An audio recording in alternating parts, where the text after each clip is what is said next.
Everyone who believes that Jesus is the Christ has been born of God. Everyone who loves the parent loves the child. So that's the main part about Jesus being the Christ. But now look at chapter 4, verse 2. I'll start at the beginning of chapter 4. Beloved, do not believe every spirit, but test the spirits to see whether they are from God. For many false prophets have gone out into the world. By this you know the Spirit of God.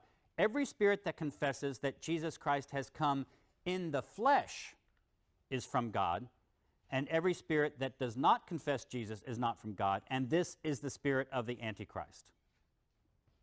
So one of the things that's going on here, now look at also 5:8, just briefly, and we'll move on. 5:8. These are three that testify, the Spirit and the water and the blood, and these three agree.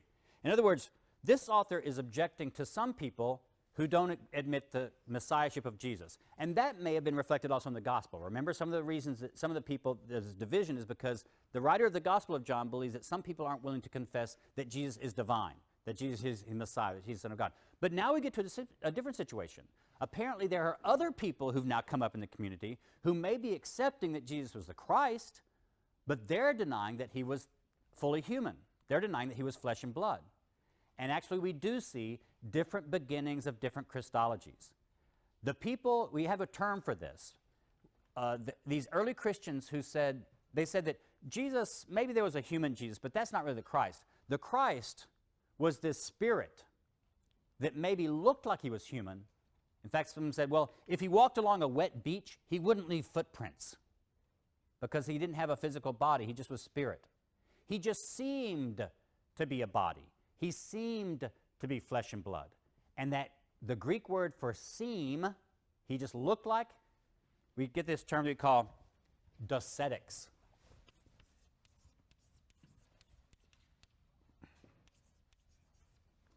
Dokeo is the Greek word for to seem or to look like. So other Christians use this term as a label for those Christians who said Jesus wasn't truly flesh and blood, because how can a divine being be flesh and blood? That's a contradiction in terms. You can't have a being that's both God and flesh and blood, because flesh and blood rots and dies and goes away. God is eternal. So God, by definition, can't be flesh and blood. And so they said, if Jesus is divine, he must not have been flesh and blood. He must have just seemed like he was flesh and blood. So other Christians said, that's wrong, and they call these people the seamsters, docetics. So Docetism refers to a Christology that says Jesus is spirit, the Christ is spirit, but not really flesh and blood human.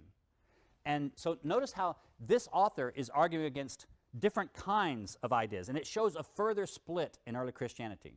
You have some people believing that Jesus was human but not fully divine, other people believing that he was so divine that he wasn't even human. And this author is trying to hold together these two things. But now how this happened, so that's what's going on. The first letter of John shows a community that's again divided, but now it's divided by some of the people within its midst going off because they thought you can't have a flesh and blood God, and therefore if you're going to have Jesus as God, he can't be flesh and blood. So they've left the community.